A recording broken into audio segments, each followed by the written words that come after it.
करंजाडचा पशुवैद्यकीय दवाखाना बंद. 5 वर्षांपासून नवी इमारत धूळ खात. लाखोंची इमारत ओस पडली. पशुपालक संतप्त. आंदोलनाचा इशारा. नमस्कार, आपण पाहत आहात 24x7 न्यूज रिपोर्ट. सटाणा तालुक्यातील करंजाड गावातून एक धक्कादायक वास्तव समोर आले आहे.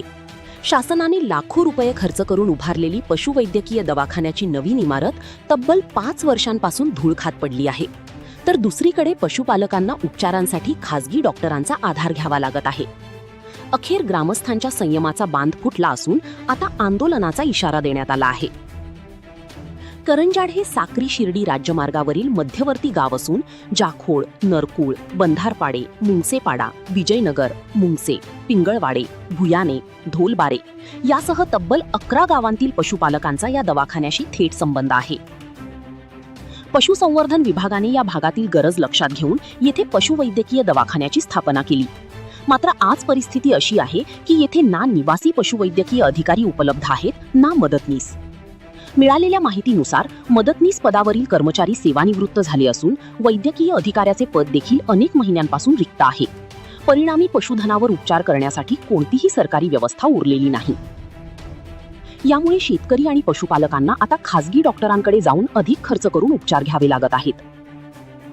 दरम्यान शासनाने सन 2020-21 दरम्यान लाखो रुपयांचा निधी खर्च करून दवाखान्याची अत्याधुनिक नवीन इमारत उभारली. मात्र आश्चर्याची बाब म्हणजे आजपर्यंत या इमारतीचे उद्घाटनही झाले नाही आणि येथे नवीन दवाखाना सुरूही करण्यात आलेला नाही. आज ही इमारत अक्षरशः ओस पडलेली दिसत आहे. शौचालयांची अवस्था बिकट झाली आहे. प्रयोगशाळा नादुरुस्त झाली आहे. तर काही ठिकाणी ग्रामस्थांनी घरगुती साहित्य ठेवण्यास सुरुवात केली आहे. मोकाट जनावरांचाही येथे मुक्त वावर असल्याचे चित्र पाहायला मिळत आहे. करंजाडचे सरपंच अरुण देवरे आणि ग्रामपंचायत पदाधिकाऱ्यांसह सामाजिक कार्यकर्त्यांनी वेळोवेळी पशुसंवर्धन विभागाकडे लेखी निवेदने देऊन समस्या मांडली. मात्र ग्रामस्थांच्या आरोपानुसार त्यांच्या निवेदनांकडे दुर्लक्ष करण्यात आले. यामुळे आता करंजाड खोऱ्यातील 11 गावातील नागरिकांमध्ये तीव्र संतापाची भावना निर्माण झाली आहे. लाखो रुपयांची इमारत धूळखात पडण्यास जबाबदार कोण? रिक्त पदे भरली जाणार का? आणि पशुपालकांना न्याय कधी मिळणार? जर लवकरात लवकर पशुवैद्यकीय अधिकारी व मदतनीस नियुक्त करण्यात आले नाहीत तर पशुसंवर्धन विभाग सटाणा कार्यालयासमोर तीव्र आंदोलन छेडण्यात येईल असा इशारा ग्रामस्थांनी दिला आहे. या प्रकरणाकडे प्रशासन गांभीर्याने पाहणार का की ग्रामस्थांना आंदोलनाचा मार्ग स्वीकारावा लागणार? हे पाहणे आता महत्त्वाचे ठरणार आहे. करंजाड येथून मुख्य संपादक Umesh More, 24x7 news report. जनतेचा आवाज जनतेपर्यंत. व्हिडिओ आवडल्यास लाईक, शेअर आणि चॅनल सबस्क्राईब करायला विसरू नका.